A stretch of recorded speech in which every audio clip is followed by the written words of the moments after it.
Attention parents, what you're about to see is not suitable for kids.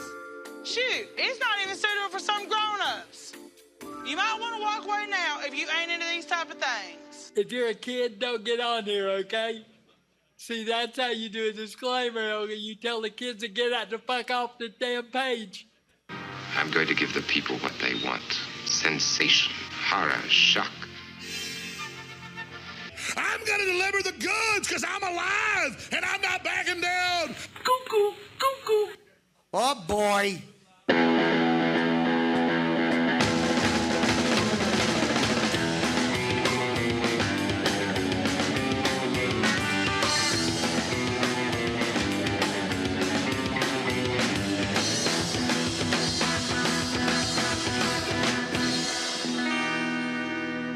Disgusting, vomit-inducing thing.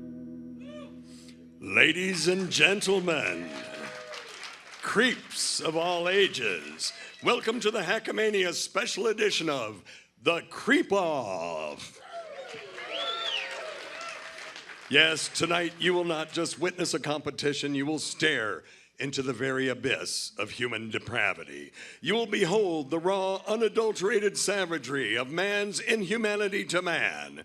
And by the end of this bloodbath, you will cast the deciding vote on which vanquished host is doomed to ride the Fremont Street zipline, clad in nothing but a tattered kilt. Our lovely results girl, Mahalia, please show the crowd the kilt.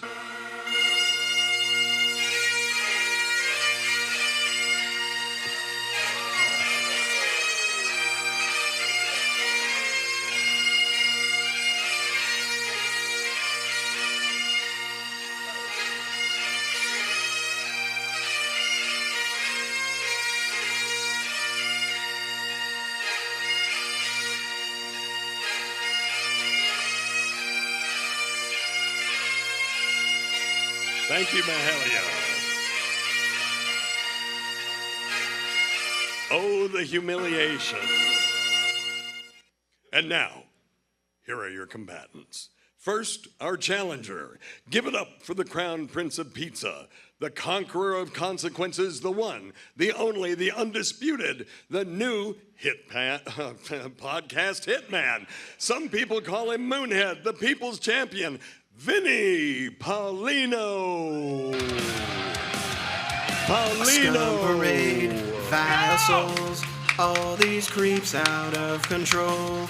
Watch them throwing babies down the street. And his opponent, the man whose teeth are so offensive they'd make a prison dentist weep. The club-footed napper, the mandolin mauler, the just-do-it kid, the man who puts the lady in Lady K, the creep-off comeback king, Karl the Snarl Hamburger. He's the creep-off comeback king, clubbest foot I've ever seen. Watch him rock a cow G-string, makes my eyes sting. Karl's the comeback king. Hola, creepos! How we doing out there? Ladies and gentlemen, we are very excited to do the Creep Off live for you today. We want to obviously welcome Dr. Steve, who is serving as our special guest referee for today's show. Thank you. Keep it fair, Steve. Keep it fair. Thank you, my friend, yes.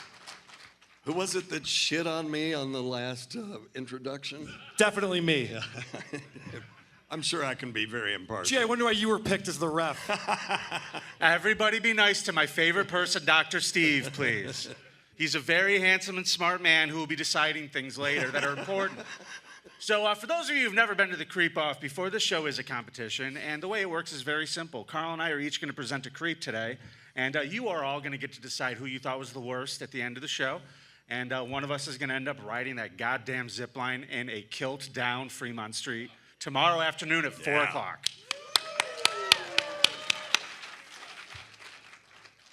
Now, Karl, do you want to tell everybody what today's category is going to be? Yeah, we're trying to find the biggest creep in Las Vegas, Nevada. Very hard to find that. You know, everyone here is an upstanding citizen.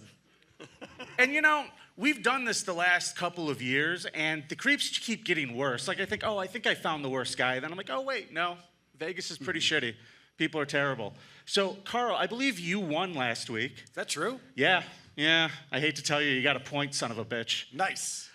So that means you are up first. Do you want to present your creep today? Let's go. Oh, that's not the right thing. Vinny, my creep is known for the Cathedral Canyon murder case. My creep is actually 3 creeps today. If you want to pull up my image up on the screen, yep, there they are. So we have Heather Pate, Kevin Dent, and Brad Men.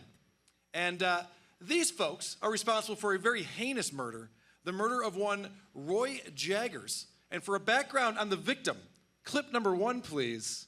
We'll let you know. They drove out into the middle of the desert to... You actually didn't send me clip number 1, Carl. You motherfucker. I don't have a clip number 1 on there? Are you sure about that? I'm going to look for you, but I don't see it. Really? We're off to a good start. No. Hold on. Hold on. Okay, fine. I might be it. icy the kicker a little bit. I got you. All right. He made That's me me. Man named Roy Jaggers. Okay, never mind. Go ahead, Steve. I was just going to say, you made me rehearse my thing at least 20 times. You want? Are you saying I'm getting a penalty for icing? A man named Roy Jaggers. Roy was 27 years old, living in Las Vegas and working as both an electrician and a general contractor. He was big into martial arts, scoring himself a black belt in the CDF Academy and winning himself several different tournaments. One of his other passions was music, with him playing the saxophone in particular. Back in 2021, Roy was living with his mother while he spent a lot of his time working. He was friends with a woman named Heather Pate who lived nearby. He would often do her a solid and go over to her place and look after her children and dogs while she wasn't home. All right, Okay. so the neighbor, this lovely woman, Heather, 27 years old, happens to be really into meth. Multiple possession charges for doing meth. And of course, she's at a custody battle for her children with the father of the children. She starts dating this guy, Kevin Dent, who's 37 years old. He had previously been convicted on charges of child abuse and charges of battery and resisting arrest with a firearm. But he's been out of prison for like 8 months, and they decided to get together. It's probably a good father figure for the home. And for some reason, these 2 drug addicts who really enjoy the meth, well, they decide that this guy, Roy, who comes over and helps out and watches the kids and watches the dog and stuff, they decide that he's molested one of Heather's children. And because of that, even though there's 0 evidence of this, they decide that they're going to go for the favorite type of justice, vigilante justice. My favorite. It's the only kind. Okay. Here's the problem we have here. They think this person did something really heinous. Correct. And then they did the right thing, vigilante justice, and you're trying to bring them as your creeps? Check this out. That makes no sense to me. They bring Roy into their house, okay? And they decide to beat him mercilessly in front of the children that he babysits. They handcuff if him. he was SAing the children, they'd probably enjoy watching that. Yeah, he wasn't, and they didn't. They handcuffed him, rolled him in a cart, and threw him in their car. Heather decides to call up her ex-boyfriend, Brad Men. He's 37 years old. He tells them to drive to a remote part of the desert. He'll meet them there. And he's told them to calm down, let him go, we'll meet him. Just the opposite. My clip number 2, you'll see that he actually had some tools he was going to bring to help him with this guy. Oh, no. Here we go. Clip I'm sure number. salve and gauze and things like that. Liniments. Right. Okay.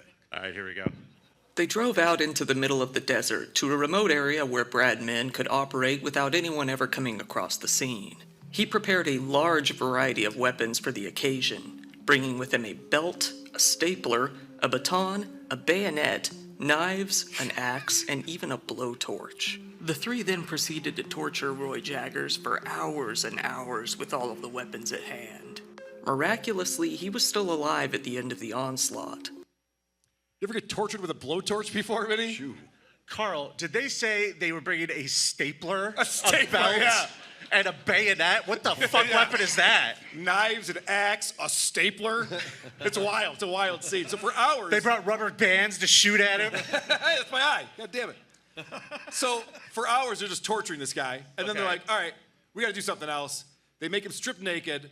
They take him up to this cliff at Cathedral Canyon, and they force him to walk off the edge. I actually, through the miracle of the internet, was able to get the footage of him falling off the cliff as he walked off of this cliff. This is my clip number 3. Oh, no.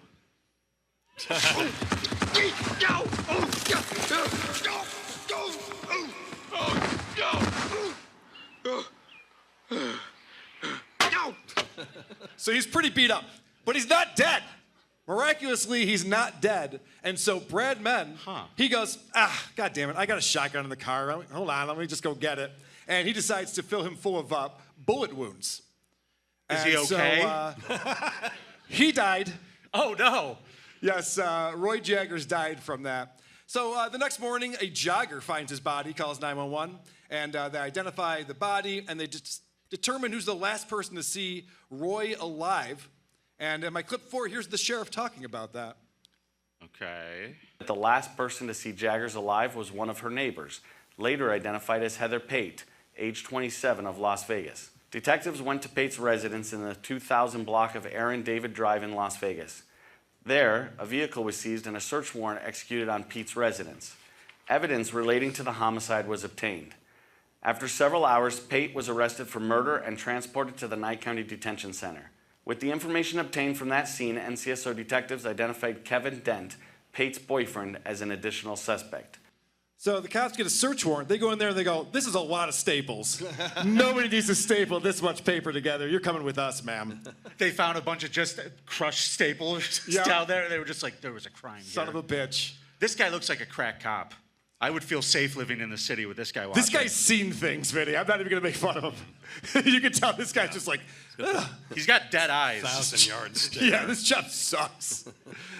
Meanwhile, Brad Menn, the other guy, the ex-boyfriend who really did all the torturing and murdering, he's out bragging about killing a pedophile.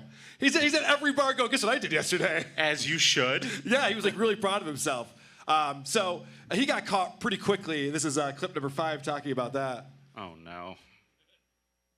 With the information obtained, NCSO detectives identified Brad Menn, age 37 of Pahrump, Pate's friend and previous lover, as an additional suspect. NCSO detectives obtained a search warrant and executed it at Menn's residence. Evidence was secured from the residence. Menn was not home at the time of the execution of the warrant. NCSO staff located Menn on State Route 160 coming back into Pahrump.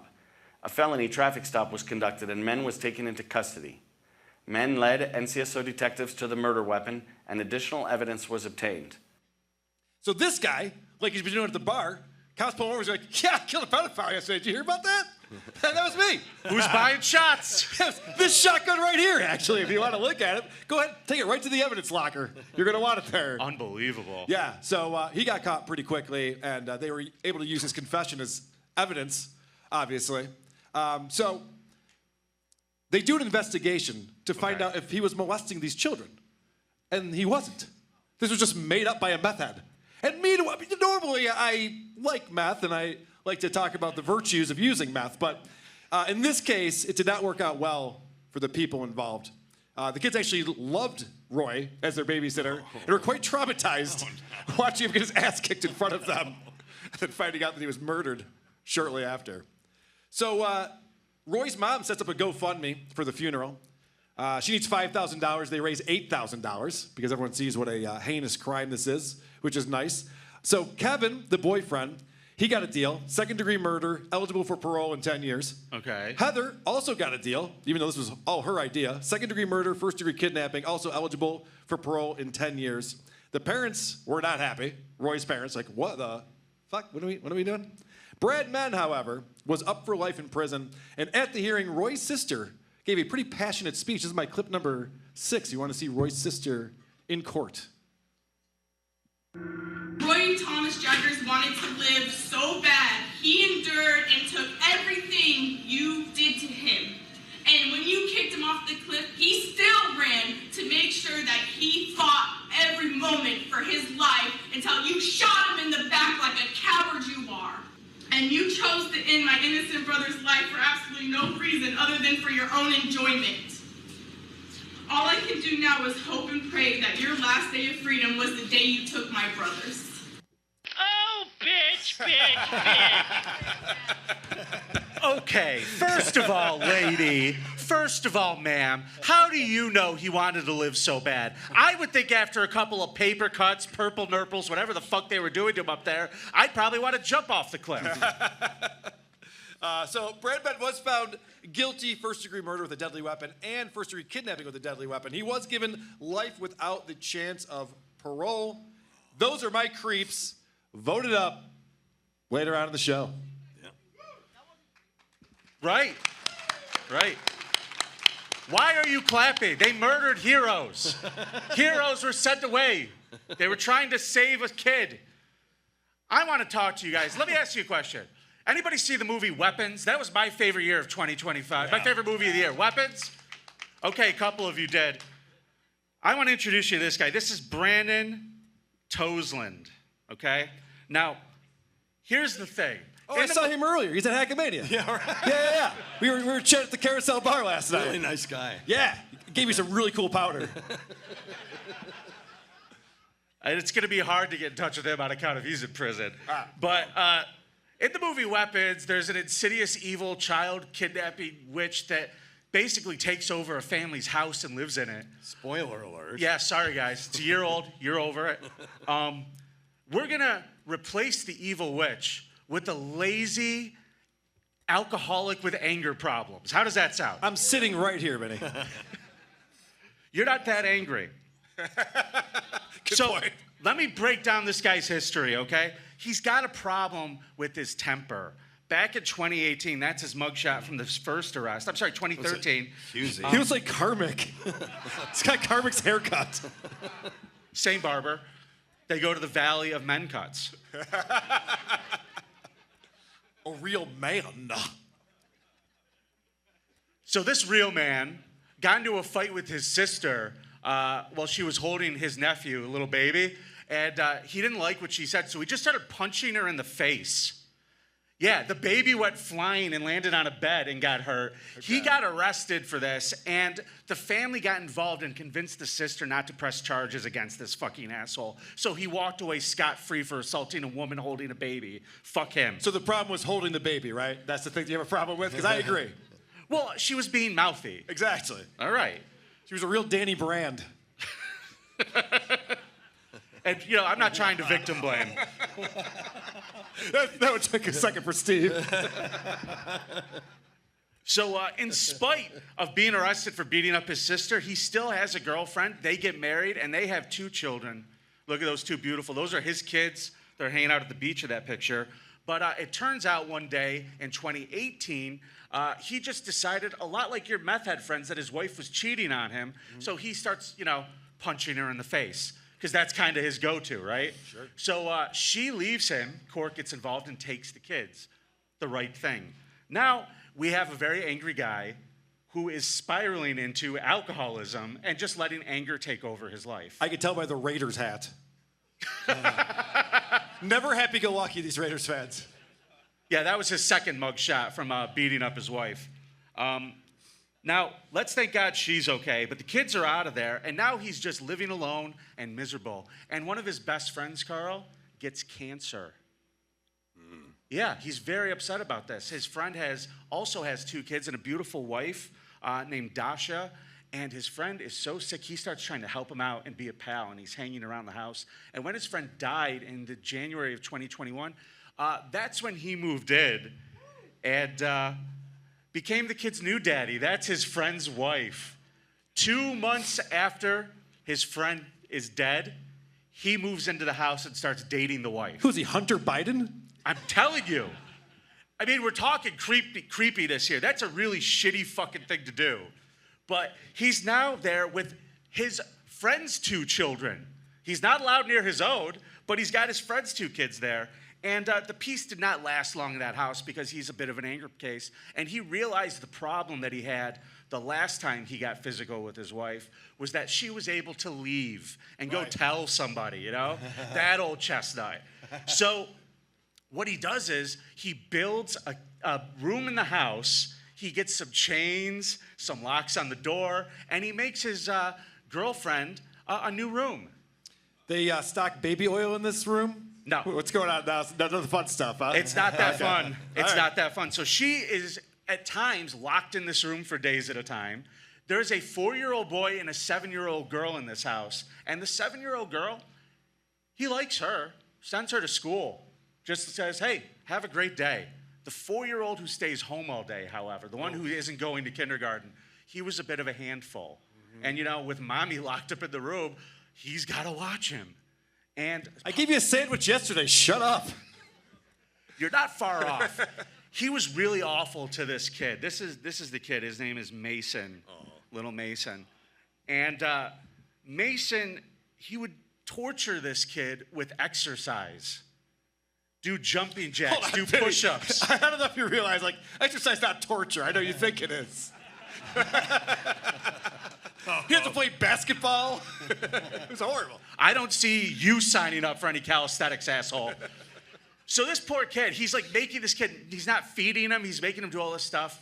And one day, little boy here stole some cookies from the kitchen because he was hungry. And that was the final straw.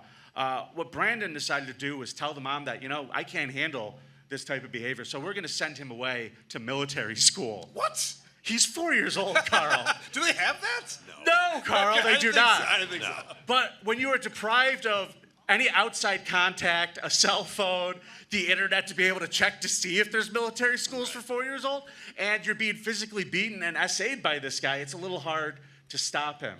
So in December of 2021, little Mason was out of his mother's life. He just disappeared. She didn't know where he went. And at this point, he was locking her up in that room like all the time. The only time he would let her out was sometimes to take care of the daughter, who he was adopting and grooming as his own child. Okay. So, yeah, right. This is some creepy fucking No, shit. he's taking responsibility. Shut the fuck up. What do you want to do with this kid? Okay, let's talk about the responsibility. This woman is being chained up, and every day he starts explaining the new rules. You're not allowed to leave the room. If you are out of the room, you're only allowed in the kitchen, and you're only allowed in the living room, nowhere else in the house. So it's Chris D'Elia rules. Correct. Not only that, you're not allowed to ask me where your son is. You ask me where your son is, I'm going to knock your teeth out. Yeah. That was the rule. Okay. So this is going on for months. We get into February, and Brandon finally fucked up. Brandon left a pad of sticky notes and a pen around, and she got a hold of them, and she wrote a note to the daughter's teacher asking and begging and pleading for help, stuck it in the daughter's sock so that he couldn't see it, and instructed the daughter to give it to the teacher when she got to school, which she did. That kid's a fucking hero. Yeah. Did she also put like a kick me thing on her back, though? That'd be funny. Yeah, she did. That's good. She did. She was a little mad. She's like, oh, he plays favorites with you. Just fucking give it to your teacher. So the kid called, the school calls the cops. The cops show up, they get to the house, they break in, they find the woman locked up in this room, and she's going, I can't find my son. You have to find my son. You have to find my son. They don't know where Brandon is. So the cops stake out the house. A couple hours later, he comes home. They take him into custody. They take him down to the police station, and they start grilling this motherfucker. Where's the kid? I sent him away to school. That's the story. So for almost 24 hours of questioning, he doesn't give them anything. And they're processing the crime scene at the house, and they start going through the garage. Well, I'm sorry, they go through the backyard, and they found something kind of weird. They found this big old hole. There's nothing in it, just this weird-ass hole. Doesn't look like a grave. Looks like he's maybe digging a jacuzzi or something. I don't know what the fuck this is. Yep. But they thought that was very suspicious, so they started searching the rest of the house. And they found little Mason, everybody. Aren't you excited to hear that? Oh, yay. They found him in the freezer of the garage. Was he okay? No. No. Little Mason, who took a cookie, was not very recognizable when they found him. Blunt force trauma is what got this poor fucking kid. Why so blue? I'll be here all night, guys. WTP later. This little piggy tomorrow. Why So Blue might be the name of this episode. When I see this picture, shouldn't he be saying, hit the like button? Hit the like button, would ya? So this guy has now been charged with the murder of this kid. Lots of SA, kidnapping, assault, torture. And he wasn't doing it for the same good, noble reasons that Carl's nominations were doing it for. He was doing it because he's a maniac. Was there a blowtorch involved? Come on. Yeah, how many staples were used in this? 4. Exactly. I don't know. But when you go to vote this afternoon, remember, you want to vote for a real creep, vote for your buddy Vinnie. Sound good? Well done, Vinny. Great presentation, my friend. Thank you, Carl. As usual. Thank you, buddy. Now, remember, at the end of the show, we're going to bring everybody up. We're going to do a round of applause. Mahalia is going to come back up here, and she is going to help us tabulate the votes. Sound good, everybody? Beautiful. Give it up for Dr. Steve one more time. Thanks, boys. Great job, Steve. Thanks, buddy. So, Carl, who are we bringing up next? We got some fun, exciting stuff we're going to do. What's the next segment on the show there, Vinny? I don't have your rundown memorized. Maybe you do. Nope. You want to do a cop cam? I would love to do a cop All cam. right. You want me to hit the music on this? Actually, you know what we're doing? We're going to do something a little bit different. We're just hold on the cop cam. All right. We have a special treat for you. How many of you folks are subscribers to the Creep Off Patreon? Well, then you know about a little thing we have called the Creep Off Hall of Fame. And this week in Las Vegas, something magical is happening. I don't know if you guys are aware that WrestleFucking-Mania is happening in this town next weekend. And quite a few of our Hall of Famers are ex-employees of WWE. And there is one in particular who we've been covering who's involved in a bit of a dirty lawsuit. And his name is Vincent Kennedy McMahon. And we are going to welcome up our pal Kaylee to give us the latest in this insanity lawsuit. Come on up, Kaylee. Lucy Tightboxxx, everybody. Lucy Tightboxxx, everybody. Also, I don't know if he's here now. I haven't seen him yet. But is Anthony Cumia here? Yes, Anthony! Guys, give it up for Anthony Cumia, everybody.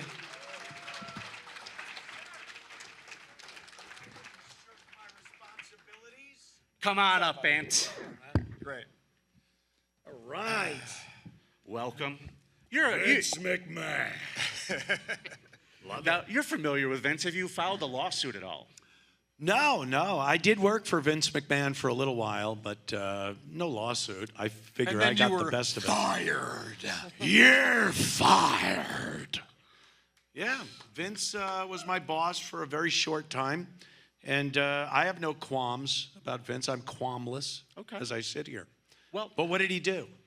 Well, he has been accused by this woman named Janel Grant. Now, Janel, for those of you who don't know, lived in Vince's building. Her parents had a lot of money, and they died tragically. And she was kind of like a young 20-something living there, and she needed a job. And our pal Vince was like, we might be able to work that out for you. So he got her a job in legal for WWE. Now, he moved heaven and earth to get this woman hired, sight unseen, pretty much no interviews. And it turned out the reason he wanted her is because she was basically his in-office booty call. Ah, pussa. Correct. All right. Now, it gets a little more salacious because there's another guy who worked there by the name of Johnny Ace. And Johnny Laurinaitis was the head of talent relations. And Janel was also being shared with Johnny. Vince was scheduling her to go down and take care of Johnny at 1 o'clock on Tuesdays was their play date. That's what a good assistant does. Come on. Yeah. Which one needed the longer recovery time? You know, when you're scheduling these things, it's important to know that. It's like the Kennedys. But it's way more depraved because the stuff that was going on inside of that Titan Tower down there in Connecticut is absolutely astounding. And Lucy is going to walk us through some of the more interesting parts of this lawsuit. Are you guys excited to hear about this? I think they are. All right. Well, take it away, Kaylee. Yeah. So, okay, this lawsuit was filed in 2024 based on these allegations that Vinny was just talking about, which came out in 2019. Vince is a sex-crazed, addicted coomer who is just... Cumia? Yeah, that is what I said, actually. Like offense. Yeah, he is gross. And I lost my whole train of thought. I'm sorry. Threw me off my game. I'm going to blame I'm here everything. to spout shit out at a moment's notice. Let me tell you, we are about to spout shit out in this lawsuit. There will be a lot of poop talk very, very soon. So basically what happened with this lawsuit is that Janel claimed that she was forced to sign an NDA so that she didn't have to talk about all of these gross sex stories that Vince was making her do. And just 10 days ago, on April Fool's Day, in fact, she filed a new... She filed a new affidavit that is more insane than the previous pooping allegations. But I feel like before we talk about the pooping allegations, or before we talk about the new stuff, we have to talk about some of the older stuff. Yeah, let's talk about the stuff that we already know about in this lawsuit. Yes. So we're going to revisit some kinky shit that got filed in this lawsuit. This is from the initial complaint, and I think that we should be playing a game. So Janel got paid for her services. Now, that's an important point of this. Yes. When she left the company, she had a deal for, I believe, $3 million she was going to get to keep quiet. But Vince is a billionaire, still decided to make WWE pay for it. So he ran it through the company's books, right? And someone in accounting wonders why we're paying all this money out to this woman and stops payment on the settlement. And when she did that, Janel's lawyers immediately filed this, and it all became public. It sure did. And so she ended up only getting $1 million out of that, only. Absolutely Which is awful. why she's suing. She wants the other two. She wants her other $2 million. So the most infamous allegation that she made in her initial complaint is the poopening, obviously. So Vinnie, will you please read the first couple of sentences of this? Early in the encounter, McMahon immediately directed Miss Grant to lay down on her back in a supplicating position. While straddling over her, McMahon defecated on Miss Grant's head. McMahon left to shower off. I had White Castle and Guinness last night. But he instructed Miss Grant to remain in place with excrement in her hair and to continue performing for his friend. While Miss Grant requested protection, none was offered. McMahon and physical therapist actively continued with the threesome and directed Miss Grant's sexual performance for around an hour and a half while she was left covered in feces. I turned you into a shithead. Home run, Cumia, home run. Thank you, Chippa. So I know that we in the Dabbleverse love playing games. And again, there are all these allegations in the initial complaint. I feel like we should be asking ourselves the question, would you let Vince McMahon do this to you for $1 million? So for $1 million, Vinnie, would you let Vince McMahon shit on your face? No. Cumia? What about 1.5? where do we got to go to, Vinnie? Start the negotiations. I paid $1 million to have Dominic Barbara fuck me in the ass. Well, my divorce. I believe, because I remember inducting him into the Hall of Fame, I believe what happened was she got a raise from $100,000 a year to $200,000 a year, so she wasn't getting paid $1 million to get shit on. That was just the settlement after the fact. Right. She didn't know that was what was going to happen. Right. Am I wrong about that, You're Lucy? not wrong about that. Okay. You But were at giving me this that look point- like I was wrong about something. At this point, she's gotten a lot of money to get her Sure. face and hair shit on. Yeah. I'm just Have you saying. ever laid back in a supplicating position? Constantly. All I right. would actually do this for $5. So. Lucy pays me for these services. All right, so our next item from the initial complaint is going to be a little bit less controversial. And again, I want us to decide if we would allow Vince to do this for $1 million. Vinnie, can you read this one for us? On March 26, 2020, McMahon sent a lengthy message to Miss Grant describing in detail the circumstances surrounding sharing explicit photos of Miss Grant to a former WWE referee. McMahon described how WWE referee left to masturbate and told Miss Grant she had made a perfect stranger very happy. Your boy's not doing too bad. Your boy's not doing too bad, is he? What do you think, Earl Hebner? So wait, Triple H gets to fuck her, but the ref just gets to jerk off to a photo? Is that what I'm hearing? Pretty He much. sounds happy. You should become a wrestler is the point. How bad of a job is being a WWE referee if you're just thrilled that Vince is like letting you look at naked pictures of his assistant? He's not happy about it. But would you, let him send slutty photographs of you? to For his $1 million friends? bucks? For $1 million bucks? Yeah. Yes. Hell yeah, right? Yeah, absolutely. Yeah. Wait, photos of me? Yeah. That's gross. Nah, I'm not gonna. Yeah, no. That's not for you, Carl? I have my dignity. What's that like? $1 million in 2020 or $1 million in 2026? Because a lot of inflation's been happening lately. I don't know.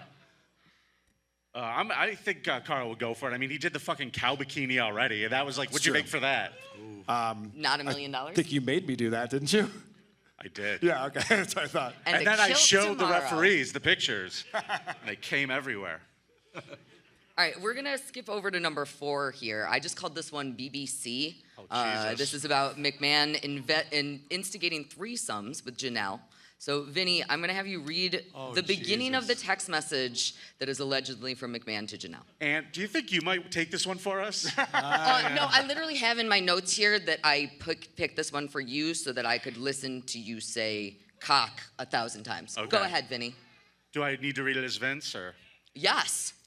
Regarding your last picture, you need your panties ripped off and 3 big black dicks in all 3 holes at the same time.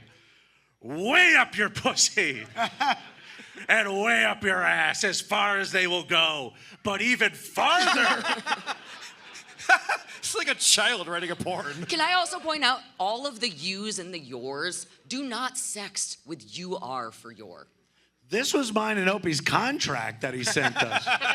By the by. And the thickest cock goes down your throat, so it makes you gag and convulse. Puke! Puke! Do it! Holy fuck. As those Yeah, keep going. big black cocks pound away, it feels like from the start you're being assaulted, but it's just made you come nonstop. This is the... Wow. You're welcome, Vinny. This is I might have childish. started off rocky, but I got Vinny to do that, so let's all enjoy that for a By the moment. way, if you type this in a text message to someone, finish jerking off and delete it. Jesus Christ. Right. There should be post-jerk off decision making. Yes. Like, exactly. maybe I'm... Get some clarity. Yeah. I don't know. This second part sounds kind of cool. Just one continuous, constant orgasm. And just before you pass out, those big black dicks squirt their loads of cum inside you. All over you. You lay on your stomach, the cum is coming out of all your holes. All right, so this question's gonna only be for Vinny. Oh, you're gonna finish it. You need to. I'll turn you over and jack off all over you. So he's a cuck. He wants to watch all he's New Day. offering. He wants to watch the New Day just pound this woman out and jack off. That's incredible. I mean, he's gonna rape her a lot also, but, you know, cuck also. Okay. Sounds like somebody else I know. Hey, a few more of those 20s, I'm a happy pig. All right, this question, this time it's only for Vinny. Vinny, how many big black cocks would you take for $1 million? Yeah. And then further. And then further. It's the further part for me. Yeah. That's the That problem. bothers you? No, I don't want any black cocks, Lucy. Thank you, everybody. I would consult with Dr. Steve Damn first. it. I'd set up a phone. Like, can I take this? Damn it. Is this going to be bad? The odds of chlamydia get very, very good if you're 3 big black cocks. The fluids will leak out of her. All right, Vinny, we're gonna go to number 5, and I think, again, we're gonna get back on board. I know we lost everybody a little bit with the big black cocks, but Vinny, can you read this out for us? What the fuck? I don't think I've seen this one before. Oh, it's good. During a David versus Goliath type wrestling match in 2019, Miss Grant shared with McMahon her thoughts on the event, the draw of rooting for the underdog, and ideas for future events. I'm sure Vince was thrilled to listen to her thoughts on everything. We'll get there, don't Am we? I paying you for ideas, or am I paying you to hide black cocks? McMahon complimented her creative input. Okay. She believed she was being taken seriously. She's That dumb. is She's until- dumb is what we learned. Holy shit. Yep. I don't even want to read that. Would you like me to finish it for you? Sure. That is until McMahon named a dildo after the smaller wrestler and attempted to sexualize the situation. I named this one Ricochet. Just fucking waving it. So her input was greatly diminished. I mean, she had a lot of input, but not here. Vince McMahon doesn't listen to his own children. He's going to listen to this woman explain to him how to run the business, I'm sure. No, absolutely not. Listen, also, I agree with him. Women only know about dildos, so. And popsicles. Thank you. I guess no HR department down there at WWE. We're gonna get into the HR issues. Well, WWE's a proud family-owned business, Ant, and they handle their stuff. The only HR I know is Puffin stuff. He's your friend when things get rough. What the fuck year is it? That's for the older crowd. Thank you. Stay tuned for my Gumby bit. Pokey. Okay, what's next? All right, Gabe? we're going to go to 6. Now, this one is very long, so Vinny, I'm not going to make you read it. It is longer than the Big Black Cocks, I know. But in summary, basically, McMahon is ordering Janel to get on her knees. She says that he slammed her face into his crotch, forced himself into her mouth until she, quote, had no air. And I'm sorry to report, but this was actually Janel and McMahon's last interaction together. I guess, yeah, I know. All good things do come to an end. So, again, we're going to get back to our game here for a second. Would you let Vince McMahon skull fuck you for $1 million, Vinny? No. You're no fun at all. I know. Lucy, would you let Vince McMahon skull fuck you for $1 million? $1.83. All right, there you go. We're in. You're really bad at negotiating. I know. Don't tell him. I think you're letting everyone in this room know. It's not going to. All right, so again, now we got to get into the current stuff. So on April Fool's Day, just about 10 days ago, there was a new filing by Janel.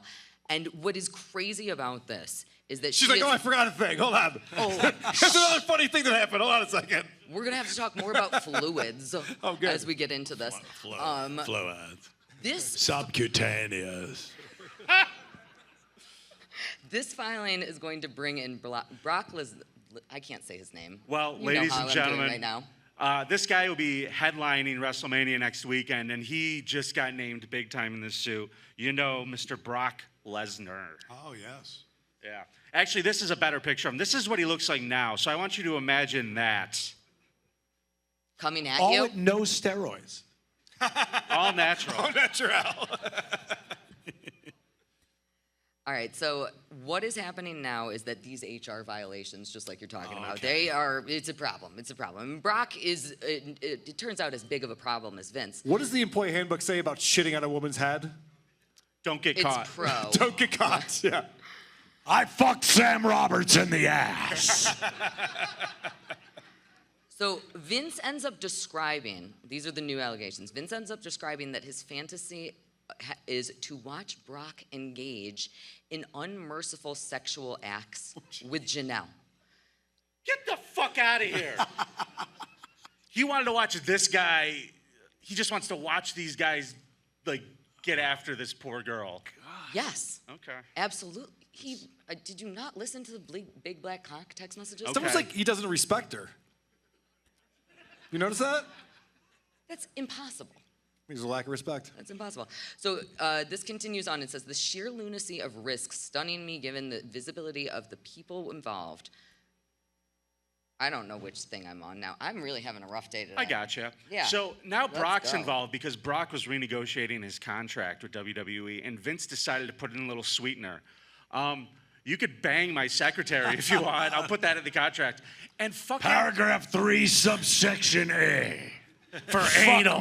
Fuck my bitch. It's such a wild thing that this was like in the negotiations, supposedly. And there is some paper trail for all of this. Oh, yeah. I gotta say, AEW, you ain't fucking any secretaries. Why would you want to go there, you know? Tony Khan thinks girls are icky, so this isn't. Yeah, right, like, a exactly. thing. Wait, she only wants $2 million more for this? I know. Which is Dr. Evil? $1 million. Yeah, right. You know what this company is worth? $1 billion out of this. Could you imagine if Dr. Evil's like $1 million, then somebody walks in with 3 giant black cocks? It's like, okay, get after it. Holy shit, yeah. So Brock gets involved in this, and I'll read this part, Kaylee. Yes, please. Basically, Vince told me that he had recruited Brock as our next playmate, and that he wanted Brock under a new booking contract with the company. This shocked me as it sounded outrageous. The sheer lunacy of risk stunned me, given the visibility of the people involved.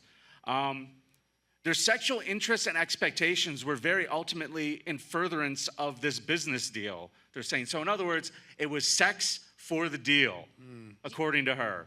But she also thought Vince was listening to her ideas, so who knows? How about 2 words? I quit.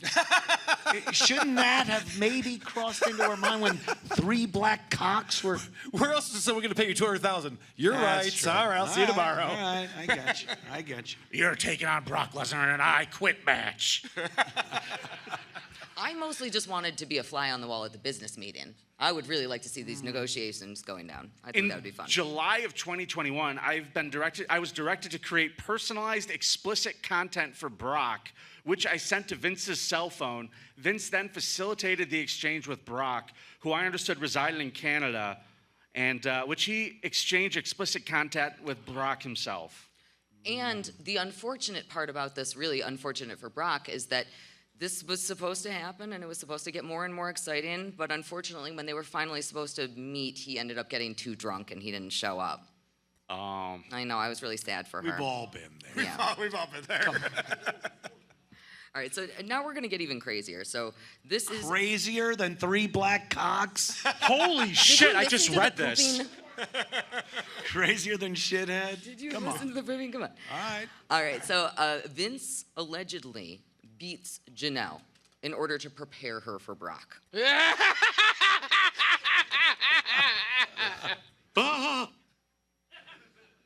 She says, I won't make you read this one, Vinny. She says that he beat me mercilessly to prepare me. Among other things, Vince pinned me down, dragged me around, ripped out my hair, slapped me, and fisted me. Oh, no. On or about December 11th, Anthony Cumia.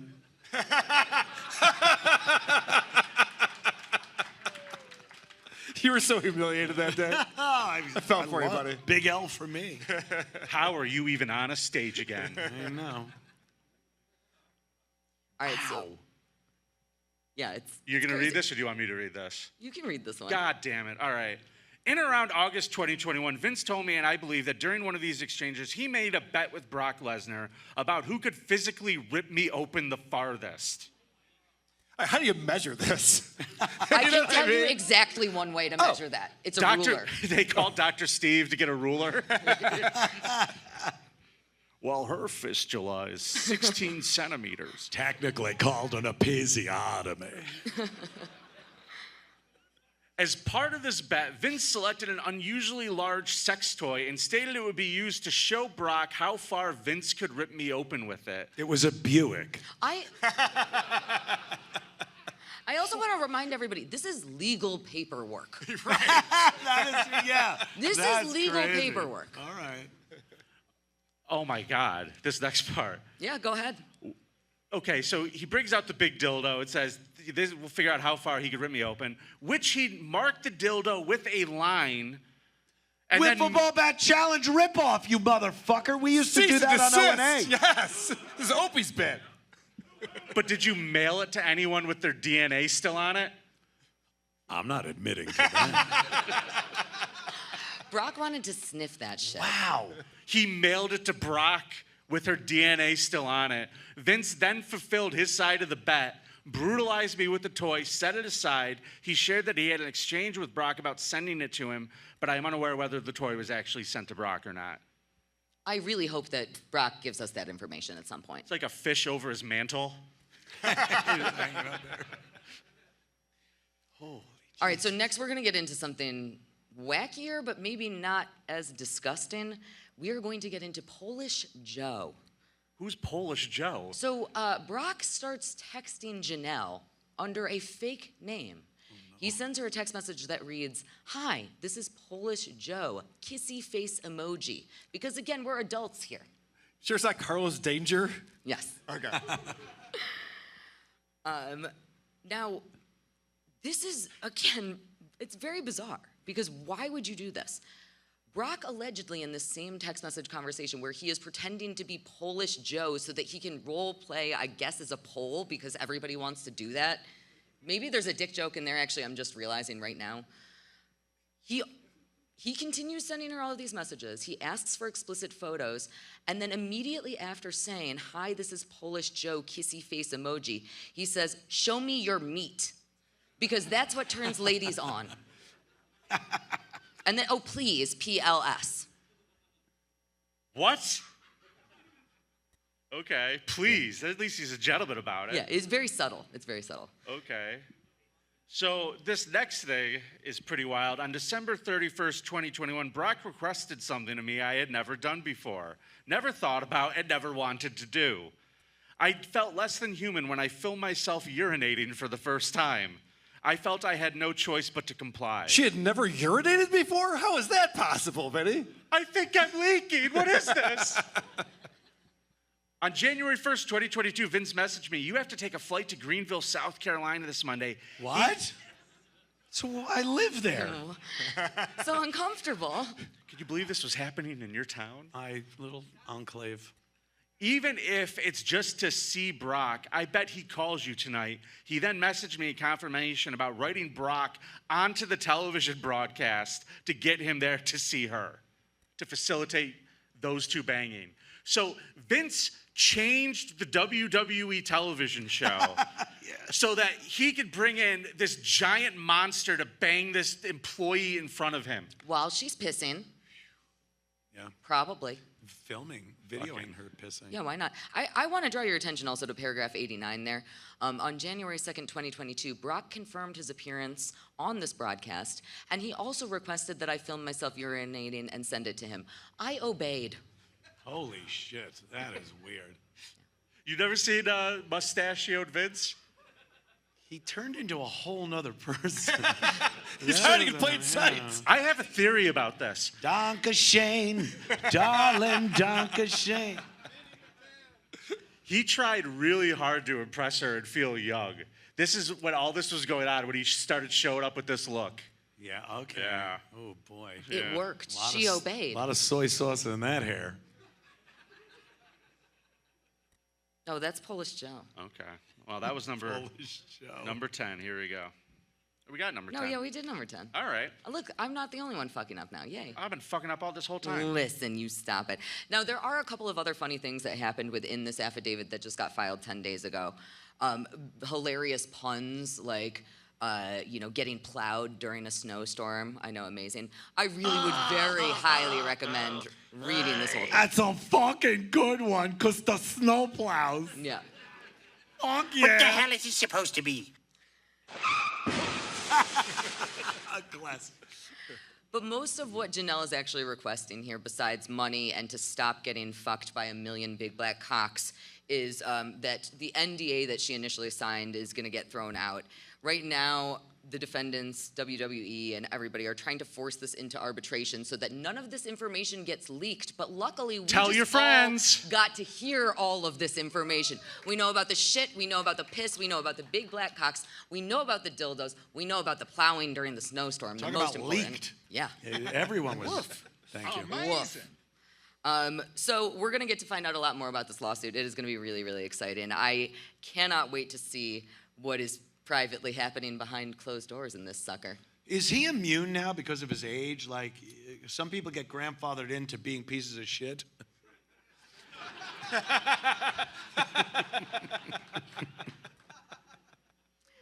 You know, he's been in the news a lot.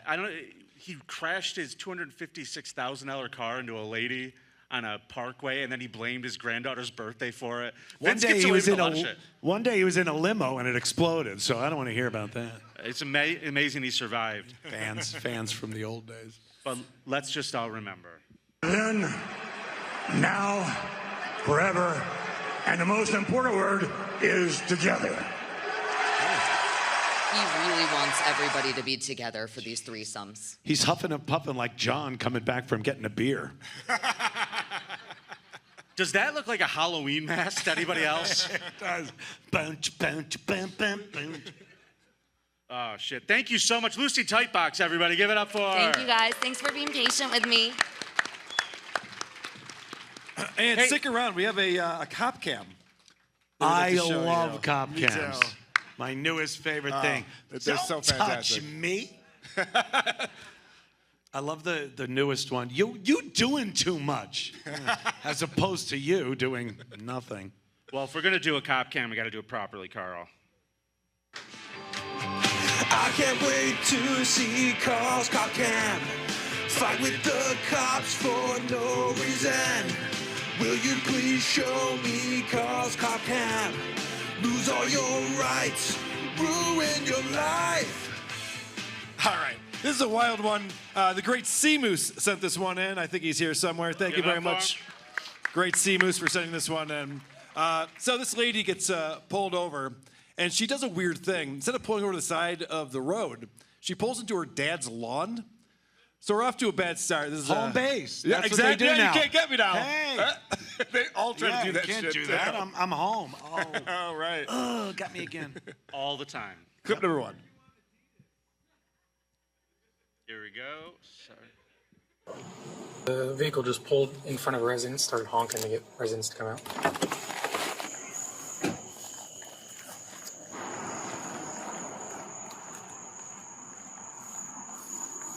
What are you doing? I was coming to the house right here. Why are you honking? Oh, yeah, I was telling my dad to come out. Like, come out. Okay, hold on. Now, why didn't you pull over right away? Oh, because I'm at the house, and so I just wanted to, like, you know, because we're already here. Okay, do you have a driver's license on you? Yes, sir. All right. So, yeah, she thinks that because she's at the house, she's going to be good to go. She doesn't have her driver's license. She has a photo of it on her phone. Of course. It's not her car, but she swears it's not stolen. It's registered. You know, a friend let her borrow it. All that stuff. So, of course, in this situation, she's slurring her speech. The cop's like, all right, get out of the car. Do you know him?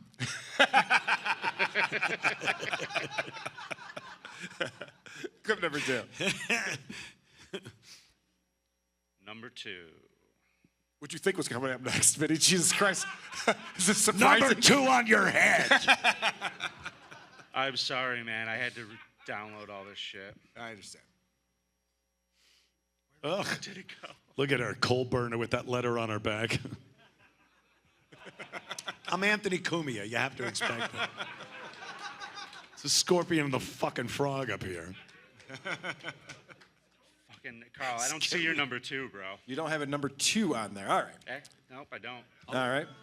That was the creep thing. All right, so she gets out of the car. She gives a name that's Brianna Mason, and she's actually Rihanna Harden, and she doesn't know her social security number. The cop's on to her. Like, okay, there's something going on. So in my clip 3, she's detained. Mind if I see this for a sec? My phone. Yeah. To look at the picture? Well, I mean, I could maybe like send it, but I don't like give consent to the phone. I would just rather I'm not. just trying to look at the picture. Yeah, no problem. Yeah, you can look at the picture. You see.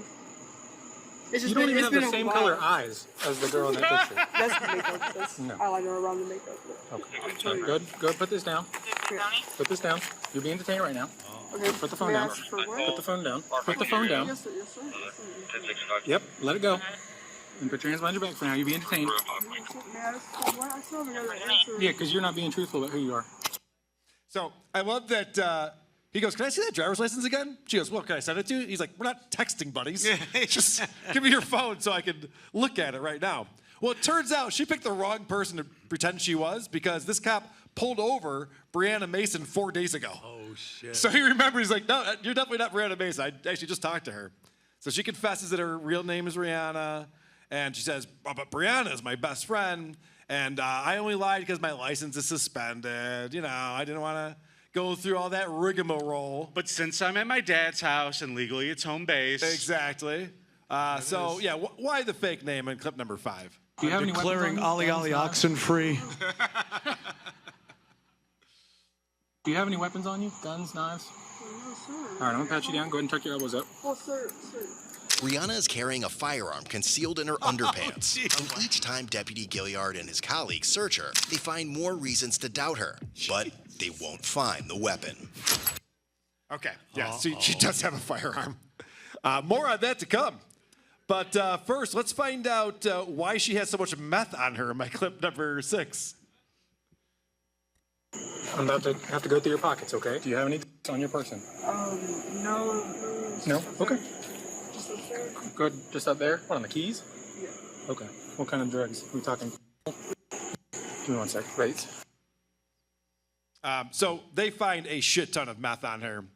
It's in multiple pockets. It's concealed in a way that looks like she's probably distributing on that. My name's Skylar White. They go to check the car, expecting to find more meth and paraphernalia. And talk about a jump scare. Brace yourself for this one, Anthony. Clip number 7. I love a good jump scare. Yeah. Literally just sent out a message like, hey, chill out real quick while we try to get units back. How long you been in the car? Whoa! No way, you were not here the whole time. That's wild. That's wild. That is terrifying. Do me a favor, hop out the car, my man. You got any guns, knives on you? No, sir, bro. All right, man, stand up. Are you kidding me? You got anything on you? No, sir. I just said no. All right, I'm gonna check your pockets, all right? Go ahead, said no, too. We found a ton of meth. So, like, realistically, let's not act like it's crazy. It's like a magician. It's like, and there's a quarter behind your ear, officer. How do you hide one of those? He was in the front seat. I'd like to buy an N. He just appeared out of... Yeah. All right, so at this time, Rihanna's in the back of the car, and she's slipping out of her cuffs. We watch cop cams twice a week now on this show. They slip out of their cuffs every fucking time. What's the point of handcuffs? Because they it's uncomfortable. Yeah, they Get always their complain. handcuffs. Right. So she's slipping out of the cuffs. Now the people in the house are coming outside, and they're getting involved, of course. What she does, because she's out of her cuffs, she takes that visor she was wearing off and covers up the camera that's watching the back seat. Actually is pretty smart. And so they're trying to figure out who this guy is on my clip 8.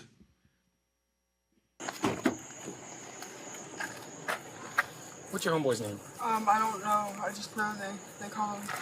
We're still lying to each other. Okay. I'm not. I'm really not. He came with the The vehicle. deputy has not noticed Rihanna quickly adjusting her hands Part of as she GMC's opens new. the squad car door, or that her hat is missing, and as the night progresses, he will miss more signs. All right. So at this point, this guy Blue, she said, is his name. It's being a real problem. They're yelling at the cops. Everyone's yelling at each other. He won't give out his real name. And while all this commotion is happening, no one's paying attention to Rihanna in the back seat of this cop car, and she's out of the cuffs yet again by clip number 9. Yeah, take whatever you want out of the car, man. Let me check with her real quick, because it's all her stuff, right?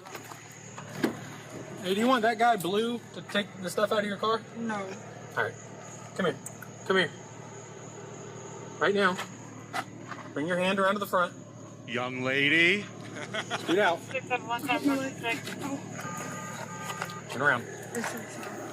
2 more cocks and Vince could What did you just put in my seat? do something with What this did you just girl. put in my seat? Well, no, it's probably my hat falling. Probably your hat falling. Hey, Bates. Come over here real quick. Watch her. She slipped under the cuffs and I opened the door right as she's putting something in the back seat. The deputy finds nothing in the car, but completely misses the firearm bulge on Rihanna's side as she sits back inside. No, then it doesn't even matter. I'm going to just search it again at the jail. Go ahead. Take a seat. So this is wild. What happened was, she's got this gun in her underpants, probably half missing. Yeah. And when she gets her handcuffs off, she moves it to her pocket. Cops don't notice this at all. They're just like, she's a slippery one, isn't she? So my clip number 10, they're driving her back to the station, and she's armed and dangerous. Holy moly. She's got something in the back, 100%, because she keeps begging me to open the window. She's like, can you open the window? I'm hot. I got the cold air blasting. I'm like, no, it's whatever you have. I'm gonna find. With the car being towed and the original scene coming to a close, Deputy Gilliard proceeds to transport Rihanna to the Marion County Jail on charges of driving with a suspended license, providing false identification, and possession of drugs found on her body. As the deputy drives them to the jail, Rihanna gets rid of the cuffs yet again and takes her shot.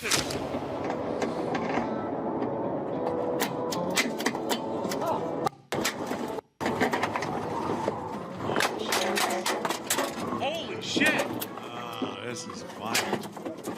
How many shots was that? All of them. So the cop is now unloading into his car at her. Bittersweet. So this is wild. You can't really see it because she put her stupid visor up over the camera. But she just started unloading from the back seat to take this cop out, which is short-sighted. The guy's driving the car, right? Yeah, you're locked in. You're locked in. You're not going to be able to get out of the back. So I don't know. Meth might be bad for you. I'm not sure about that yet. Jury's out. These have to be the absolute worst police we've ever seen. Yeah, they're pretty stupid. And we saw a cop tase a guy in the middle of a road who then got run over by an 18-wheeler. Oh, yeah, I saw that one. He was a bad cop. Pretty wild. That one's great. I watch that every Easter. This is way worse. So the cop, he doesn't know what the fuck just happened. He thinks he got shot in the face in my next clip. Am I injured? You got like a mark on your... 055 I thought I got shot in the face. No, you got a graze wound. I got shot in the fucking face. Right. You should see the other guy. If you get shot in the face, you know it. I don't think it's a question you have to ask your buddy. I don't know. I'd play it up a little bit. I like to go home. I like to go home early that day. It hurts so much.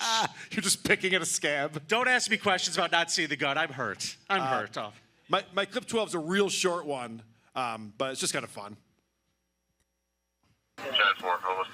Did you shoot at her? Yeah. Okay. Sure, I sure as fuck did. I couldn't wait to shoot at her, actually. Oh. So he did get hit with a bullet, as you'll see in clip 13 here. Wow. Let me see you, bud. I got an inch away from being dead. Am I hitting the back? Southwest 42nd I don't see. Street, No, man. 31. I just think we're... Searched her. I feel for this cop, but just like I always said, if you get shot in the face, you'll know it. If you get shot in the back, you'll probably know that too, right? Yeah, right. That's looked like Trump's ear. Yeah, you're fine. It wasn't much. I like the way he's asking if like he had something in his teeth. Did I get shot in the back? Yeah. See any bullet holes in my back? Do I like fatten this? Yeah.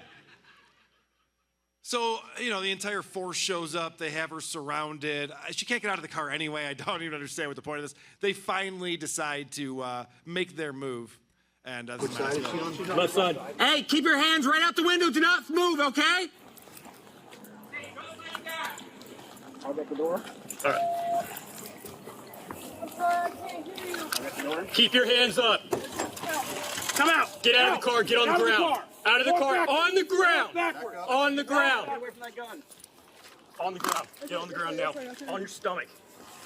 Look, I put my cuffs back on, guys. I'm playing nice now. She put him back on. That was smart. That was smart, yeah. Could have been me who shot him. I don't know who she was shooting at that guy. One day, yeah, she'd be like, I was in cuffs. Well, you have to admit, for being so close, she is a terrible shot. Yeah. How is it possible that she missed? Because I'm thinking the cuffs were on her, and she was trying to do like a... Oh, Yeah, she's doing one from of the those side. things like sideways? Yeah, that makes sense, because it wasn't her side pocket. So she's probably able to get to it. Listen to the way these police officers talk to each other in my clip 15. I promise you, she had a gun down in her tootie. That's good. And we couldn't do a female Yeah. search. That's why I just Yeah. had a female searcher. Yeah, he can't, you know, I told him, I said, listen, she had a gun where you can't check. You can't check. So here's the deal. I'm trying to figure in my mind what is her thought process, because she's locked in. I think she's on. She's drugged out. You can't get out. No. She had her gun in her tootie. In her tootie. Next time you're with your girl, use that phrase. See how wet she gets. I use an inside the waistband tootie holster Yes. for packing my Walther 380. This shows something. I don't want to get too serious, but yeah, women have to search women. The guy's probably like, she's clean. Yeah. And she's got a fucking gun in her tootie. And, you know, we've watched the female cops, to be fair, like search these women, and they go in like 3 fingers. They don't care. Yeah. They're just like... They're like Vince McMahon in there. Dude, I swear to God, I've been felt up more by TSA agents, and I have no meth on me. Yeah. It's fucking wild the way they take advantage of me. All right, so, yeah, the cop just, like, shell-shocked. Clip 16, he's like, I should not be alive right now. Oh, shoot. I fucked that up. Uh-oh, do we get muted? Uh-oh. No, we got it. We're good. All right. Sorry. Oh, good. Vote for Carl, by the way. The pro on this show. I feel this. Okay. What's that from? I think she barely missed. Yeah, she shot through the grate. Like, I probably should be not alive right now. Oof. Okay, hero. I know. The fucking most irresponsible cop out there is like, I should have been dead. Yeah, you should have. Yeah, it would have been your fault. That would have been the video they show the rookies and go, yeah, don't do everything this guy did. Oh, they fucked up everything. Yeah. So my last clip on here, let's find out what the charges are, because that was illegal.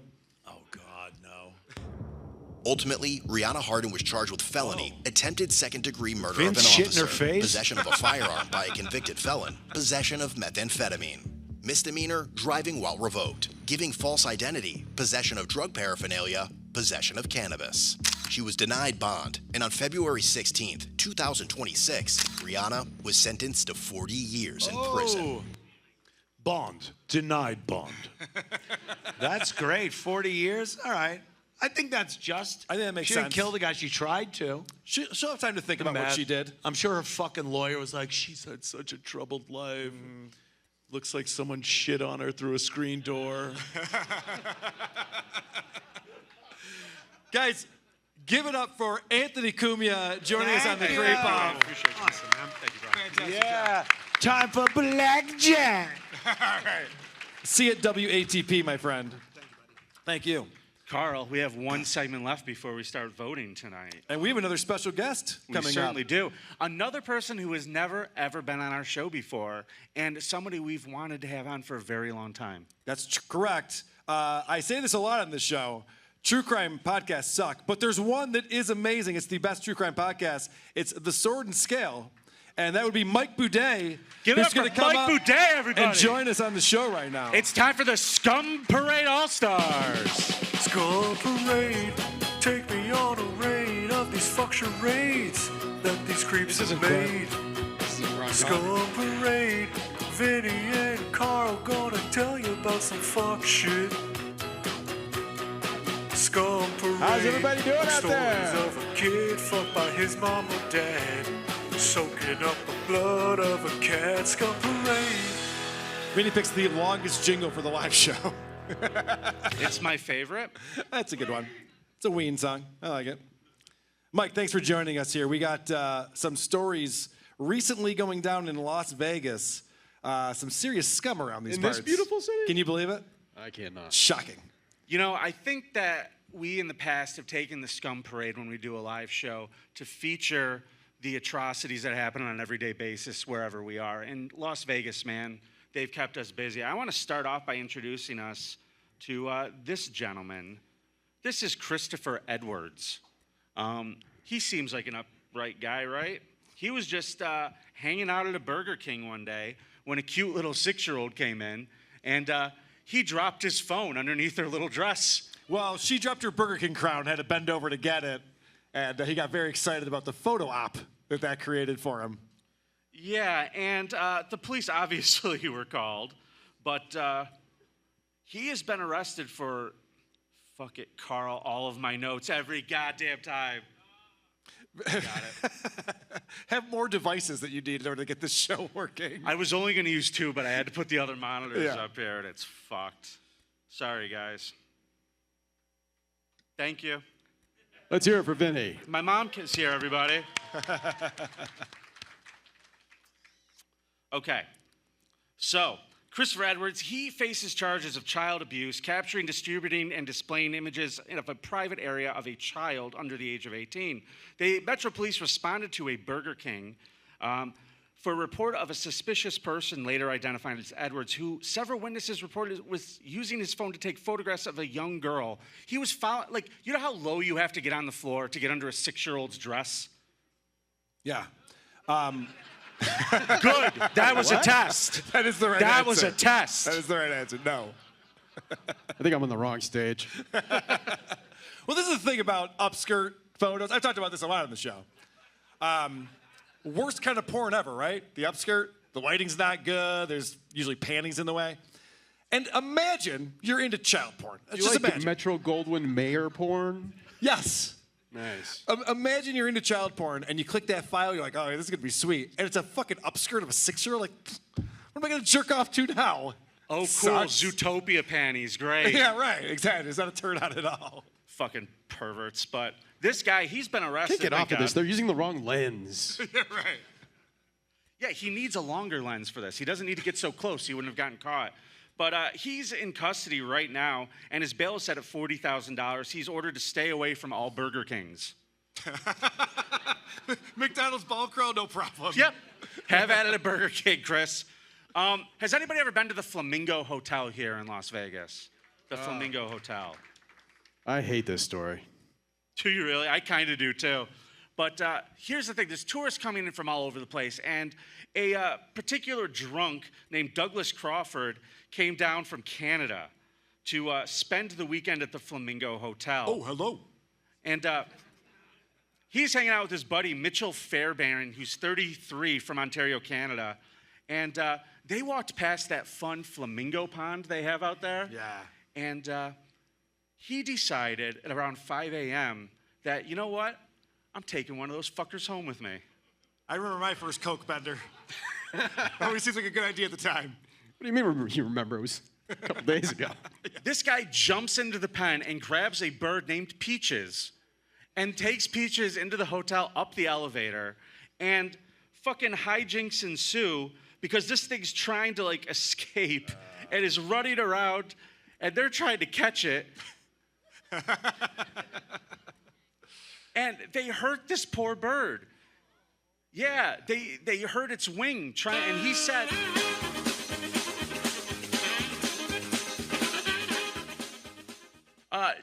that he thought Peach's wing was out, so he was trying to pop it back in for her.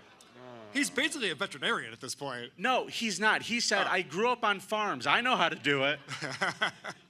So he has been arrested for animal cruelty. Are these people at Hackamania right now? They're in the casino at least, I'm sure of it. Peachy's okay, everybody. You could go say hi to Peachy, just so you know. You don't have to feel bad about that. I will say, flamingos are the most chokeable of all the birds. Who hasn't wanted to wriggle their necks? They were made for it. Really? If God didn't want them strangled, he wouldn't have made those necks so long. That's my opinion. Now, Carl, I want to talk to you about another creep here. This lawyer. Sometimes we're no strangers to creepy lawyers. There's a few in the room right now, I believe. Nick? Luigi? So this is 67-year-old Doug Crawford. He is a Las Vegas lawyer who had his license suspended a few years ago for stealing $300,000 from clients, right? He was going to give it back. No, he wasn't. Oh. He's in trouble again after allegedly sexually harassing his employees, having sex with his clients that he knew was being captured on a camera inside of his office that was broadcast to a television in the outer office for all of the employees to gather around and watch. Hold on, though. Did his live stream actually work? This is more like a closed circuit situation. Listen, this is one of those cases, though, where if this guy looked like George Clooney, there'd be no complaints about this. Instead, he looks a lot more like Harvey Weinstein. So everyone's just like, this is illegal, sir. Yeah. Can't be having sex with women. Well, what's his name from the Today Show? Matt Lauer. He hung in there for a really long time doing this shit. Right. Yeah, you can't be a ghoul. That's #1 rule. So he targeted potential clients, particularly young women in search of a lawyer for divorce or child custody proceedings. And then he would make, deals with them, obviously for representation. John, call him. Yeah. They sent in an undercover cop to find out what this guy was up to. So you got to be attractive, right? Because you want to get hit on. So could you imagine being the other female cop? They're just like, not you, Bridget. Like, oh, all right, that's fine. I'll go back to the car. So when the undercover officer met with Crawford as part of a law enforcement investigation into harassment, allegations at Crawford's firm, she hadn't been speaking with him for 20 minutes before he allegedly started making comments about her appearance. He told the officer that, when this whole case is over, I'd really like to take you out on a date. Only if you're not my client anymore, YouTube terms of service. Exactly. He then reportedly escalated his behavior. Reminder, this is an undercover cop in the office. As the officer was leaving, Crawford repeatedly gave her a hug and then began to slide his hands towards the back of her pants. This is their first meeting? Yes. Okay, that's a little wild. Yeah. According to the police, what Crawford was doing is he would have sex with the clients in his office, knowing that the employees were able to see a live feed of the surveillance footage. And the staffers said that it was well known, and they would gather around and drink coffee and laugh and watch this. Sounds like a pretty wild place to work, actually. It's not the worst law firm, this right? This has to develop over a while, yeah, right? This isn't day one. Investigators found the videos that he saved and recorded in his office, so that's a problem, too. You're probably not supposed to be saving those. That's, what is that, Carl? Fun? Correct. Fun for later? Reports of his alleged sexual harassment also included him showing employees nude pictures of other women and videos of himself having sex, making comments to them about their breasts during staff meetings, and asking other employees to engage in sex acts with him for money. So that's wrong. Check. Oh, they call that sexual harassment in the workplace. Oh, I don't want to see that hot divorcee nude, please.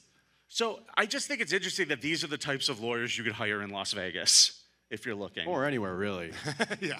All right, it's a good point. So let's talk about a very cool teacher. You guys want to know about the school system here? What did this fine young gentleman do? Well, this is Mr. Nguyen. Wait, why is every Vietnamese name the same? Yeah, it's true. They are all exactly the same. And I've never learned how to say it properly. Yeah, who cares? Nguyen. Is that it? I have no idea. No, I Okay. think the G is silent. Well, either way, Mr. Nguyen is 51 years old, and multiple students reported inappropriate behavior, including the use of derogatory terms in reference to the students. See, this actually sounds like a new Danny McBride television show. I'm down with this, like a fifth grade teacher that just roasts the whole classroom. And that's what he was doing. He was like, no, the answer's 6, faggot. I had this class. The students said that he would be crashing out on a regular basis, and he would flip over desks and get very, very upset with them. But sometimes he was the cool teacher because he would play fun games with the class, Carl. Yep. Would you like to hear about one of the games he played? It was called Knife Tag. School district police interviewed at least a dozen of his students who made similar allegations about the inappropriate behavior. Now, Knife Tag involved him pulling a large cake knife out of the Wait, closet. you don't have to explain it. They know knife tag. You guys have played knife tag, right? I've never played. So he would turn off all the lights in the classroom. He would take out his giant cake knife. And then he would hold it with a closed fist, turning off the lights, and would chase the children around the classroom playing knife tag. These kids hated their birthdays from that on. And then he was like, "What's wrong, you pussies?" And he'd flip a desk. I could have sworn that's what Melton was planning all along.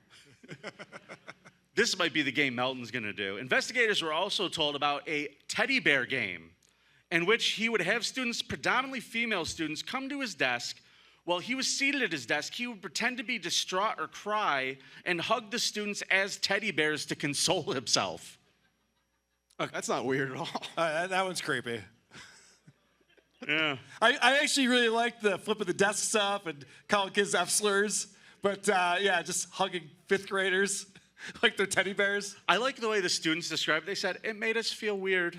Yeah, it's not great. In a bad way.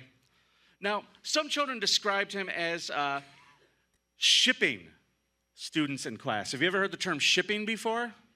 Okay, a couple of you have. For those of you who don't know, it's a gesture saying different students, and he would point at them and say, "We're dating now." He was shipping them, declaring a relationship. Oh, that's fun. You could do that? No. I've been trying to get consent all this time. No, not me.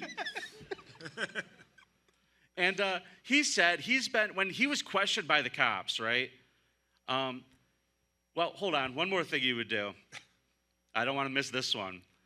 The students also alleged he touched their faces and hair in ways that made them feel uncomfortable. In interviews with the police, they said that he would place his hands under their chin or ears for them to rest on. If this guy looked like George Clooney, it would be fine. But maybe not. He would also pretend to fall asleep at his desk and that students would have to hold his head up. Yeah, very weird.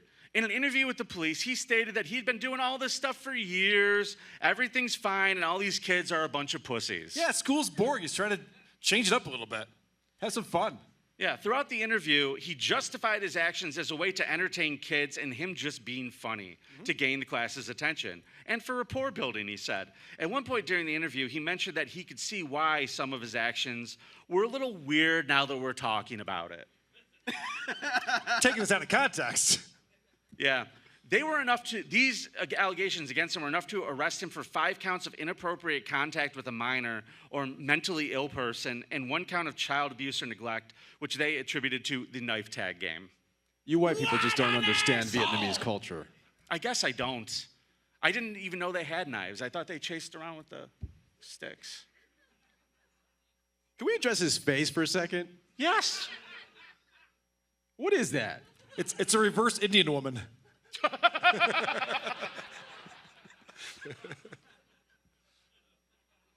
Why don't you use that knife and cut that thing off, buddy? All right, Carl, let's meet this woman. Oh, she's cute. She is cute. I think we could probably fix Brianna Montgomery. She's 31 years old, but then I was like, okay, she looks pretty cute. This probably isn't that bad. And then I found out what she was up to, and I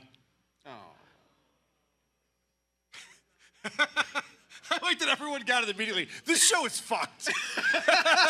Everyone sees a cute dog, they'll go, ah. Oh, are you guys in Vegas for moral reasons, or? She was making some videos with her cute dog.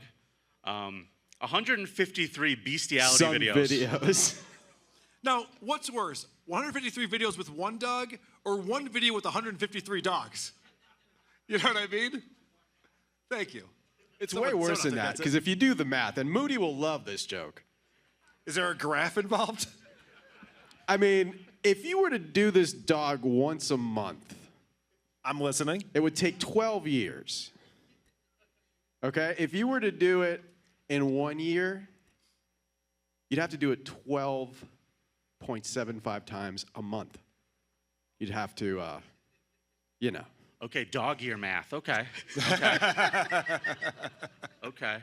Moody, did you love that joke? But it probably came in spurts. Oh, he's back there laughing hysterically. I see him rolling around. Do you have a graph for that? Do you have a graph we could attach? You can see him from here? No. He can't see over the ledge. He hasn't seen any of the shows this weekend. So after posting a $15,000 bond, it was made that she was being interviewed by the police, and she made the claim that I shouldn't be in trouble for this because I didn't force the dog. The dog didn't have a bad time. Mm-hmm. We're consensual. I'm a consensual adult, and my dog is, 3 years old, so that's 21. You know, the term body count gets thrown around a lot when you're talking about dating a lady, someone you meet. What's the dog count number that you're like, yeah, just the one though? All right, that's fine. So you know how she got caught, Carl? How's that? Sharing the shit on Telegram. Oh. Don't do things to dogs, people. Can we all agree on that? Let me hear if you agree on that. Don't fuck with dogs. I have a question about this story. You mentioned $1 million earlier. I see where this is going. And Would Mike ya? has the money, so. Unlisted? Would you? Would I what? Bang Brianna Montgomery 153 times? After the dog. No. Dog sloppy seconds.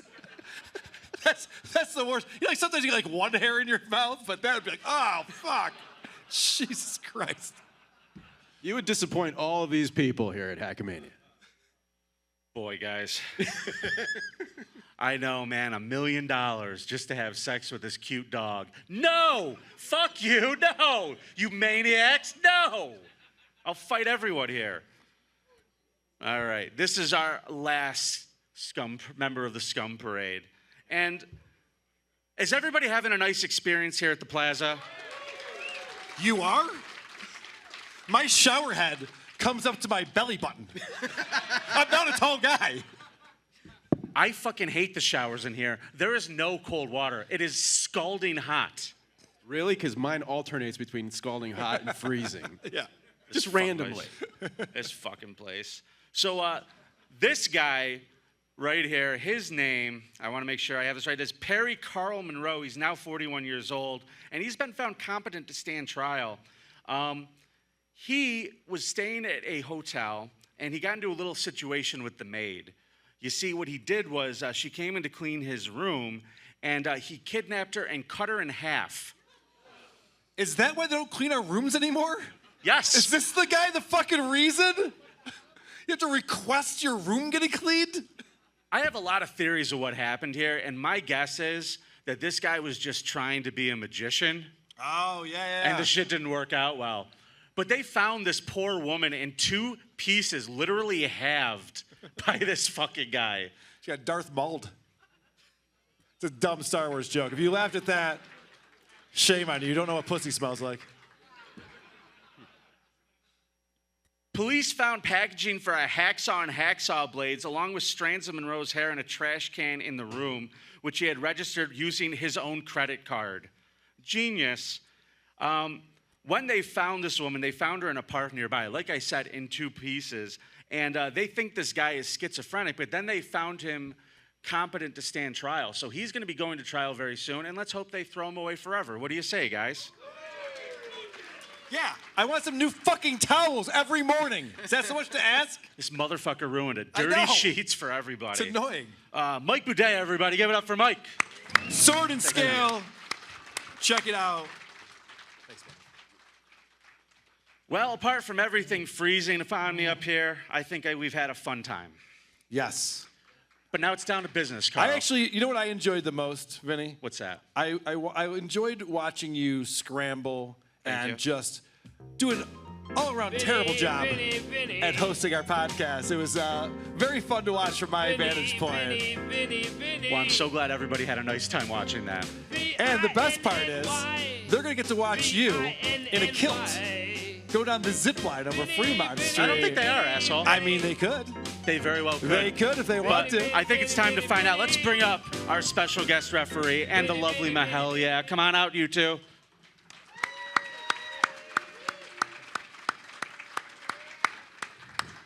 Slide on over. So Mahalia is going to lead you all in the voting, and Dr. Steve is going to be the one who decides. Before we start, can one of the referees bring up a point of order? Please. Is it possible? The floor is there yours. any way that we can look at Carl's Certainly. scums or creeps mugshot? We could probably do that. Hold on. Wait, what? I'm just these people again. Yeah, let's show these scumbags. These are the people we're all voting for. Yeah, good calls. Okay, so Brad Main, Heather Pate's ex-boyfriend, says Nye County Sheriff's Office. Now, Mahalia, you're from here, right? Is Nye County in Las Vegas? I do live here, and I happen to know that Las Vegas is Clark County. Get the fuck out! Yes! Yes! Fuck you! Fuck you! I think that might be a disqualification. Well, that would be up to Carl and Vinny to adjudicate, but we just wanted to make sure that. So we have a producer of this show, a guy named Alex. You never see him, you never hear from him. Oh, I don't return his emails or calls. But what he does is he sends us recommendations for guys who can bring us creeps based on the category. I just assume he's done his research. Oh, it's his fault. It's Alex's fault, is my point. I can't even believe that you would throw Alex under the bus. I've done it before. I know. Why can you not believe that? So I go to. This is an audience vote, and I'm going to let Steve and Mahalia conduct this however they see fit, because that's what we agreed to. So you two, you just carry on, and I'll sit here quietly smiling. Yeah, sure. Well, let's do it. Let's do it by applause. All right. If you want to see Carl wear this kilt. Hold on. I got to stop you right there, Mahalia. Hold on. Time out.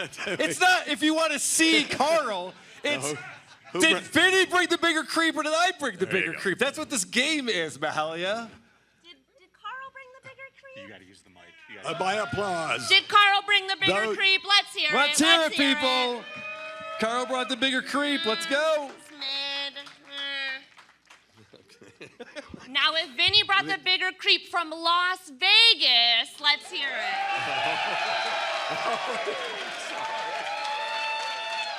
Shut the fuck up, asswipe, and suck my cock. I may be a fuck up, but I love all of you with all of my fat heart. That's the gayest thing I've ever heard in my entire life. Is it So the- as the gay judges as the declare we? the winner. You're gonna scream as you go down the zip line tomorrow, Carl? You know, it's funny when Vinny asked me in the studio, what was it, Monday? You go, you afraid of heights, Carl? I should have said yes. I was like, no, I'm not, Vinny. Still have to go. So I just want you to know there's a couple things we have to do for this. So all of you are invited to join us tomorrow on Fremont Street at 4 o'clock. Yeah, you'll get knocked out of the poker tournament. Come down and join us on Fremont Street, 4 o'clock. Yeah, definitely participate in the poker tournament. A lot of great stuff going on. But we're going to do this before this little piggy. The spot where Carl is going to start is down by White Castle, and it's going to come all the way down to Circus. So all of you are going to have a nice view of Carl in his kilt flying through the skies. What time? 4 o'clock. That's the question, right? I was told that the kilt, the traditional way to wear, is with no underpants. And also, there's 2 ways to do the zip line here. That you is could correct. be sitting upright, or you could do like Superman style, like that. Could I go the opposite way? Could I have the kilt fly up over me? I That'd be actually fun. kind of hope you do so you get arrested. But we're going to figure out which is going to be the funnest way to do this for everybody's viewing pleasure. But we hope to see you out there for that. And also, just a big thank you for coming and watching the Creep Off this afternoon. Yes, thank you for being here. Thanks for coming to Las Vegas. Hackamania. We always have so much fun at Hackamania. This is a great event that obviously Patrick Melton puts together with the help of Moody and the whole crew over there, Sean, all the people who help out, guys. Thank you so much. It's more work every year, but it's better and bigger and more fun every year, too. Yeah, we're truly thankful for all of you and for being a part of this festival. So thank you. And Mahalia, you wanted to thank somebody, too, for giving us the consequence? Yes, big shout out Becky Buick for the provider of the consequence tomorrow. Fuck you! Thank you, Becky. So that being said, Dr. Steve, thank you. Anthony Cumia, thank you. Mike Boudet from Sword and Scale, thank you. Lucy Tightboxxx. That's right. Mahalia. And thanks to Vince McMahon for being such a pervert. Yes. It's nice to be important. It's more important to be nice. We'll see you next time. Thank you, Las Vegas. Nobody Likes Onions coming up at 6 p.m., I believe.